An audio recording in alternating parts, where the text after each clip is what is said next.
Kalian tahu berita terbaru, Ferry Amsari baru saja merilis Kabinet Bayangan Bentukan Rakyat. Bayangan kalian ya, Kabinet 2024 kemarin sudah dibentuk, sekarang mereka bikin Kabinet Bayangan. Sekarang begini, itu Kabinet Bayangan mau kau bentuk, mau kalian bikin, ya itu yang melantik siapa? Hah? Anies Baswedan. Kalau nggak percaya kalian, ya kalian baca itu di Kompas. Mereka sudah menyusun Kabinet Bayangan. Syaratnya katanya kabinetnya nggak perlu gemuk-gemuk. Cukup katanya cuma 12 menteri. Dengan alasan katanya 12 menteri dibikin supaya lebih fokus. Di mana-mana yang urusan, ya urusan pemerintahan itu dipecah-pecah biar fokus. Ini ngurusin itu, yang sebelah sana ada bagian-bagiannya. Jadi kalau Menteri Kehutanan nggak ngomongin masalah hutan, transmigrasi, masalah desa. Aduh, Ferry Amsari, kau bikin kabinet kenapa? Ada rencana mau mencalonkan diri jadi calon presiden 2029.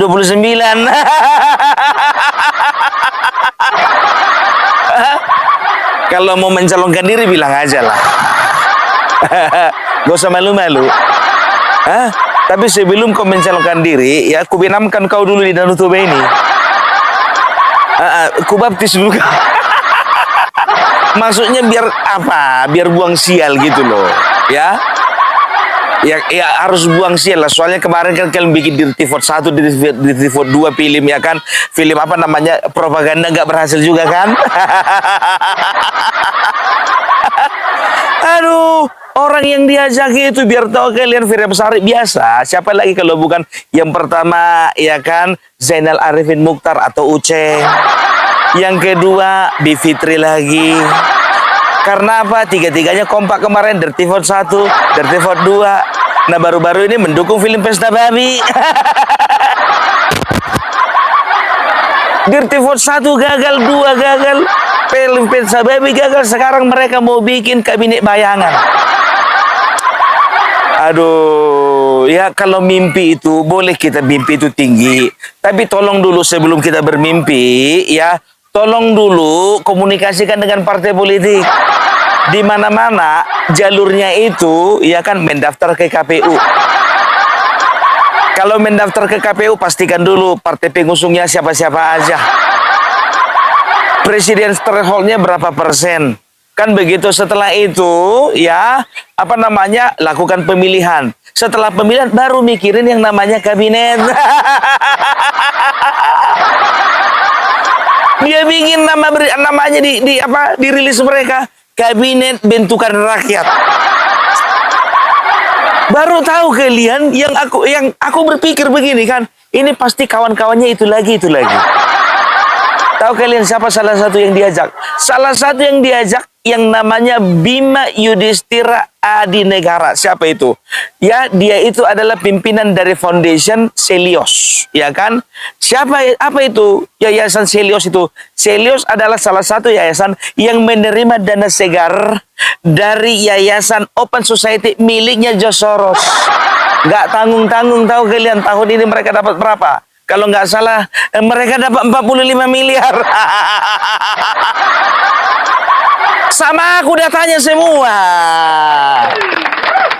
Nggak percaya? Ya ini nih. Ini aku salah satu aja ya. Karena apa? Ya ini si Bima Yudhistira Adinegara ini rencananya di dalam Kabinet Bayangan dia akan menjadi Menteri Keuangan. Makanya gue bilang sama kau, ya, kalau misalnya kepingin cita-citamu terwujud itu, ya, tolong dulu bikinlah mimpi-mimpi yang terukur. Bali diungkap ke publik, Yayasan Selios Pencera Bangsa menerima kucuran dana sekitar 45 miliar rupiah dari Open Society Foundations milik keluarga George Soros secara bertahap. George Soros jadi salah satu dalang di balik berbagai demonstrasi yang terjadi di Indonesia. Dana yang dikucurkan ke Selios sebagai kaki tangan Soros di Indonesia tentunya digunakan untuk mengendalikan opini publik sehingga lama-kelamaan terus menekan dan merongrong pemerintahan yang sah hingga tujuan akhirnya menggulingkan pemerintah. bagian dari cara licik yang dimainkan kelompok ini untuk mengganggu kedaulatan bangsa. Tujuannya apa? Mengguling pemerintahan yang sah. Pastilah temannya Saiful Muzani, temannya Islah Bahrawi, kan orangnya itu juga kan, ya kan? Nah, termasuk si Bima ini ya, Bima Yudhistira Adinegoro. Tahu kalian ya? Ini adalah salah satu orang yang memang betul-betul sangat punya andil gitu loh ya di dalam pergerakan dari Open Society ya. Udahlah ya, nggak usah sembunyi-sembunyi. Sedangkan Tempo pun juga sudah mengakui bahwa mereka juga menerima dana dari Soros.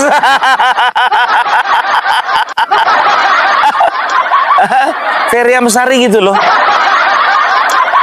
Ya. Nah, tahu enggak kalian ya, salah satunya aku begini loh ya. Aku agak berpikir ya, ternyata gerakan selama ini, baik itu gerakan yang kita pikir dari pendukungnya kemarin 01 dan 03, kayaknya ini memiliki keseragaman ini. Ya, kayaknya memiliki arah yang sama. Kenapa bilang? Ya, yang pertama itu ya, kalian periksa aja semuanya dari visi misi mereka, dari tuntutan mereka, dari desakan-desakan mereka, ya, pasti mereka itu memiliki kesamaan. Yang pertama, ya, mereka ingin supaya nama baik Bapak Joko Widodo dirusak. Yang kedua, ya, mereka sama-sama ingin supaya Mas Gibran dimakzulkan. Yang ketiga, mereka sekarang sudah secara terbuka seperti Saiful Muzani, Islah Bahrawi, Sukidi kemarin beberapa waktu yang lalu, ya, mereka sudah membicarakan bagaimana cara menggulingkan pemerintahan Bapak Prabowo. Bagaimana supaya Bapak Prabowo, bagaimana kira-kira kalau misalnya Bapak Prabowo dimakzulkan? Coba bayangkan kalian, ini agak ada kesamaan gitu loh. Jadi aku melihat ada kecurigaan gitu loh. Pergerakan dari pendukung mantan Capres 01 dan 03 ya, ini kayaknya bergerak bersama-sama ini. Nah, tahu enggak kalian ya, kayak contohnya Ferry Amsari, setelah itu ada Zainul Arifin Mukhtar ya, yang dikenal sebagai si Uceng ya, setelah itu lagi Bivitri ya. Mereka ini, biar tahu kalian, mereka ini kemarin ya adalah pendukung ya, barisan pendukung salah satu capres. Kalau nggak salah mereka ini dari 03 ya. Nah, 01 bikin pergerakan, 03 bikin pergerakan. Tapi pada akhirnya MK memutuskan 02 yang menang. Jadi kesamaan berikutnya, mereka ini selalu berbicara demokrasi. Mereka selalu menjual nama rakyat. Mereka selalu menjual yang namanya kebenaran dan keadilan. Ini sama modelnya semua. Jadi kalian harus hati-hati nih ya. Ini adalah ya narasi yang sangat bodoh kalau ku bilang. Coba bayangkan kalian. Ini nalar mereka udah di mana gitu loh. Mereka ingin membentuk sebuah kabinet bayangan. Coba bayangkan kalian, kabinet bayangan. Belajar dulu kau bikin rapuk bayangan. Baru kau bikin kabinet bayangan, Ferry. Aduh, Ferry. Ya, kalau mau cari perhatian kepada pemerintah, nggak begitu caranya. Nggak apa-apa, kritis nggak apa-apa. Aku juga saat ini bukannya dalam rangka, nggak ada urusanku, ya dalam rangka membela pemerintah, nggak ada untungnya juga sama aku, nggak ada. Cuman hati kecilku tergerak saja untuk mengomentari ini gitu loh. Karena ini udah gimana ya? Udah terkesan ngeyel gitu loh. Ini mengingatkan dengan salah satu capres yang kemarin walaupun kalah, tapi dia ini memberikan atau menitipkan visi misinya ketika dia diangkat menjadi presiden. Jadi masih ingat nggak kalian gini ya? Waktu itu menang Prabowo Gibran kan begitu. Tapi ya Anies Baswedan menitipkan visi misinya. Opung Parpelak jangan kencang-kencang kau ketawa mau Parpelak. Mana tahu ada pendukungnya si Anies di sini. Ini betul ini aku lagi di Danau Toba. Agak kuberanikan dulu diriku untuk konten di luar rumah. Ya kan? Biar kulihat dulu ya warga yang ada di sini kira-kira berapa pendukung pemerintah. Jadi Opung Parpelak sekarang ada di Danau Toba, tepatnya ada di Belige ya. Jadi kalau bisa dikatakan di Belige ini hampir rata-rata itu nggak ada yang nonton film Pesta Babi. Nggak laku film itu di sini. Dirty Vote 1, Dirty Vote 2 juga nggak laku. Karena teman-temanku, saudara-saudaraku di Belgia ini, ya ini bisa dikatakan pemikirannya waras-waras, bagus-bagus. Jadi mereka ini teman-temanku yang di sini, saudara-saudaraku yang ada di Belgia ini ya, nggak terpengaruh dengan pemikiran-pemikiran bodoh seperti itu. Nah, salah satunya contohnya ya, melalui media ya, mereka biasalah, mereka itu apa sih alat yang mereka gunakan untuk menularkan atau menyebarkan narasi mereka, media ya. Nah, tahu nggak kalian, minta maaf ya, aku minta maaf ya, aku tidak mengatakan bahwasanya media yang namanya Madilog ini ya adalah media yang dibayar oleh seseorang atau dibayar oleh oknum tertentu, enggak ya. Tapi dia ini selalu mengundang orang-orang yang kontra dengan pemerintah, tapi lebih tepatnya kontra dengan Jokowi.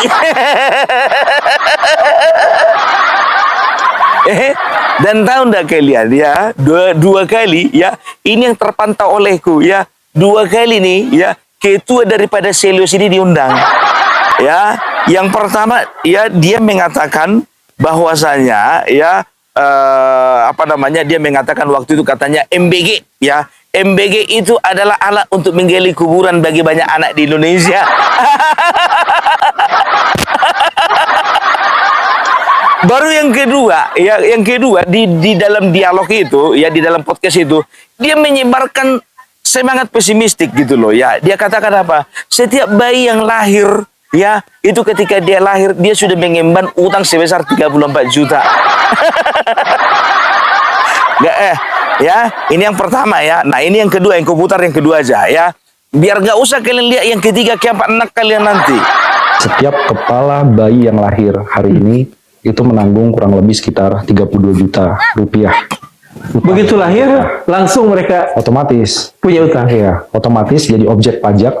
Kenapa jadi objek pajak? Belum punya NPWP memang. Iya. Tapi mereka beli popoknya, orang tuanya, Udah kena. susu formulanya, itu sudah dikenakan pajak PPN. Coba tunjukkan dulu sama aku ya, di mana di dunia ini beli susu formula, beli apa, beli popok nggak kena pajak. Hah? Kasih tahu dulu sama Bung Parbelak.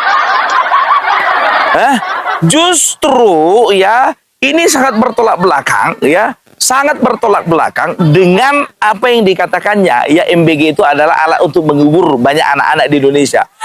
MBG ya itu diberikan kepada anak-anak. Aku udah bilang sama kalian, apapun ceritanya MBG ya, Opung sangat mendukung. Karena apa? Kita bisa lihat bagaimana anak-anak ya, bagaimana anak-anak yang membutuhkan ya, baik itu makan ya dalam bentuk sarapan, dalam bentuk makan siang, dalam bentuk apapun itu ya, itu sangat diperlukan. Nah, yang perlu diperhatikan pemerintah adalah bagaimana cara mendistribusikannya dan cara mengefisiensi setiap anggaran yang dikeluarkan. Kan begitu. Nah, kalau berbicara pajak ya, tunjukkan dulu sama Opung Parbelak ya, di mana belahan dunia ini yang tidak ada pajak sama sekali. Ya, yang tidak ada pajak, katakan dulu, pajak penghasilan nggak ada, pajak bumi dan bangunan nggak ada, pajak kendaraan nggak ada. Hah? Coba cari dulu. Kalaupun ada, ya contoh misalnya, ya kan, oh kalau misalnya baik di negara sana, ya semua kebutuhannya dicukupi. Oke, setelah bekerja kena juga pajak kan. Jadi jangan pernah menyalahkan pemerintah. Begitu loh, sekarang begini, jangan pernah dibodoh-bodohi sama orang ini. Kalau misalnya tidak ada pajak di dunia ini, di negara ini, bagaimana negara menghidupi ya operasionalnya? Bagaimana negara bisa membangun jalan tol, bisa membangun rumah sakit, bisa membangun sekolah, bisa membangun ya daerah-daerah yang tertinggal? Dari mana? Pendapatan kita paling besar dari pajak. Kalau kau bilang katanya, ini kan arahnya kan negatif kan. Setiap bayi yang lahir sudah dikenai hutang 32 juta. Ukurannya dulu kau sama kau, ya kan? Kenapa kemarin begitu lahir anakmu itu nggak protes kau? Kau udah punya anak belum? Coba kau perjuangkan dong supaya anakmu itu jangan kena utang 32 juta. Tapi kalau misalnya ya dia itu punya sikap pesimistik, ya kan? Dia akan berkata seperti ini, ya, apapun yang telah kuperbuat untuk negara ini, walaupun sedikit saja dari pajak, entah itu penghasilan, entah itu pajak apapun itu, tapi aku punya andil di dalam membangun negara ini. Gitu. Kau ngajarin orang blow on lu. Aduh, Selios gimana? Berapa kita dapat lagi nanti tahun depan dari George Soros? Aku bukan lagi menuduh ya. Aku sedang dalam rangka memastikan gitu loh. Bikin sanggahanmu kalau memang nggak betul itu. Ya, itu si Bima, ya kan? Sekarang Bivitri, ya. Jadi semua narasi orang ini selalu memojokkan pemerintah, kan begitu. Siapapun pemerintahannya, ya nggak akan ada betulnya sama orang ini. Kecuali orang ini jadi presiden, orang ini jadi wakil presiden, orang ini jadi menteri. Lapet. Ya, saya melihat memang kondisi negara ini kan saya kira semua orang udah tahu ya. Kondisi lagi buruk sekali dalam arti kebijakan dari pembuat kebijakan negara ini yang lagi nggak benar. Karena itu mereka juga berusaha membungkam orang yang mengungkapkan kebenaran. Media kan juga kena lah dengan cara-cara yang berbeda tentu saja ya. Tapi mau media mau aktivis, mau dosen, kalau berusaha mengungkap kebenaran langsung dibungkam. Nah, jadi fenomena ini yang kita bisa lihat melalui kasus ini. Tapi yang saya khawatirkan kalau di kasus ini kita nggak berjuang, ini bakal dipakai terus. Karena memang kalau kita lihat authoritarian playbook resep para... Nah, udah kan? Udah. Jadi kalau misalnya ada seseorang dari kalangan mereka ya menghadapi masalah ini dan itu, ya seolah-olah ini pembungkaman gitu loh. Pemerintah yang salah Prabowo lagi gitu loh. Kayak kemarin itu contohnya ya masalah Andri Yunus itu ya. Kemarin itu kan kita udah tahu sendiri bahwasanya tentara TNI yang melakukan melakukan penyiraman air keras itu. Alasannya apa? Karena mereka kesal. Karena apa? Andri Yunus ini tidak menghargai, tidak menghormati ketika senior-seniornya sedang dalam rapat gitu loh. Ya maunya lakukan dengan cara-cara yang santun, lakukan dengan cara-cara yang wajar kan begitu ya. Nah, itu dari Bivitri. Ya pokoknya gini ya. Mereka ini sedang menggunakan juga narasi seperti ini ya. Lihatlah mereka itu. Setiap kita baru bersuara, mereka selalu katakan, kita ini dibayar George Soros. Lawang kenyataannya emang begitu. Tapi kan nggak semua, tapi sebagian kan.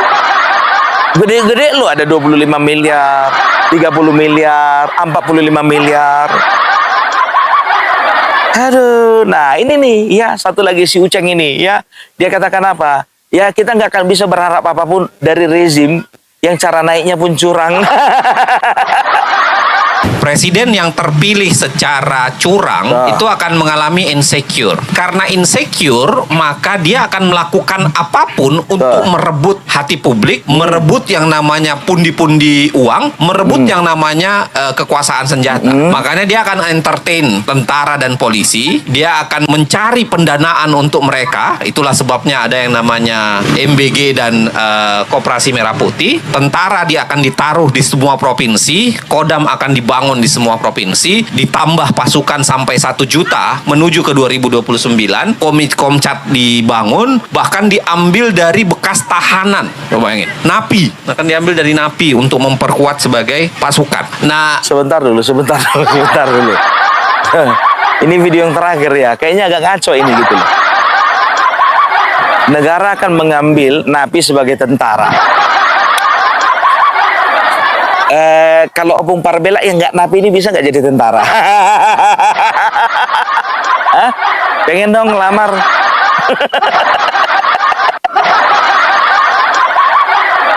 Negara yang pemimpinnya dipilih secara curang. Yang pertama ini aja dulu lapet. Ku bilang dulu sama kau, minta maaf ya. Kalaupun kau itu profesor, tapi bagiku ya, kalau memang kau nggak ada gunanya kau di bangsa ini, ya kayaknya kayaknya nggak ada yang perlu kubanggakan lah. Minta maaf lah dulu ya. Minta maaf bukan karena kau itu anti Jokowi, enggak sih. Aku bodo amat. Karena mau 100 kali aku dibilang dibayar Jokowi, sampai sekarang demi Allah nggak ada aku dibayar Jokowi. Tapi selalu itu kan narasi untuk melemahkan Opung Parbela. Kau dibayar, kau bazir. Udah dapat berapa? Sampai tahu nggak kalian ya? Ini si Uceng ini ya, dia ini membuat lagi film Dirty Vote ya. Makanya ya setiap film-film yang mereka buat ya, mau ditelepon 1, 2, 3, 4, 5, 25. Ya, tapi bagi pemilih, ya, Bapak Prabowo Gibran itu nggak akan punya pengaruh apa-apa. Kalau misalnya sekarang pemerintah lagi berat-beratnya, ekonomi sedang melemah, presiden rupiah sedang melemah, ya, ini bukan faktor cuman internal doang gitu. Kita udah tahu bahwasanya faktor eksternalnya sangat kuat, ya. Coba katakan sama Opung Parbelak dulu, ya, mana negara di Asia yang tidak krisis oleh karena perang antara Israel dengan juga Iran, Amerika Serikat juga dengan Iran. Coba itu dulu, ya. Jadi minta tolong dulu, agak kalian cerahkan dulu, ya, otak kalian itu kalian bersihkan supaya kalian bisa menerima informasi yang benar gitu loh, ya. Jadi kalau orang-orang ini ya udah biasalah, ya, orang ini kan ngumpul di situ-situ aja, dan kalian akan lihat muaranya ini nanti tetap di Pilpres 2029. Iya betul, nggak ada yang lain. Yakin kalian, contoh, kalau misalnya Anies yang menang, nggak akan ada orang-orang ini keluar-keluar begitu. Begitu juga, kalau Ganjar yang menang, ya, orang ini juga nggak akan nongol ini. Karena apa? Karena mereka nanti akan dipakai Menteri Penerangan, Menteri Tenaga Kerja, Wakil Menteri, staf khusus, penasihat Presiden, penasihat Ganjar. Sebentar dulu, Opung Parbelak. Menteri Penerangan, menteri tahun berapa itu? Ya, jadi udahlah, ya, hal-hal seperti itu jangan kalian racuni masyarakat. Kalian itu selalu, coba bayangkan kalian, ya, pemerintah, negara, presiden lagi kerja baru 2 tahun, diganggu-ganggu, ya. Tapi ketika pemerintah memberikan penjelasan seperti Opung Parbelak contohnya, memberikan penjelasan ini dan itu, kalian katakan apa? Kami buzzer kan? Tapi kalian, kalau misalnya kalian dikatakan kalian bayarannya George Soros, kalian nggak pernah terima. Kan begitu, ya. Tapi ya itu dia, ya, terserah kalian. Coba bayangkan kalian, ya, kabinet dengan 12 menteri, ya. Aku agak mikir dulu, Indonesia sebesar ini menterinya cuma 12. Tujuannya apa? Supaya gaji kalian lebih besar gitu. Gaji 35, katakanlah 35 menteri yang ada di Indonesia digaji total katakanlah 500 juta. Nah, 500 juta nanti, ya, rencana mereka itu mau dibagi 12 saja. Ngapain dibagi 35? Bagi 12 saja. Nggak, itu bercanda ya, tapi itulah dia, ya. Kalau di bangsa ini terlalu banyak pemikir daripada pekerja.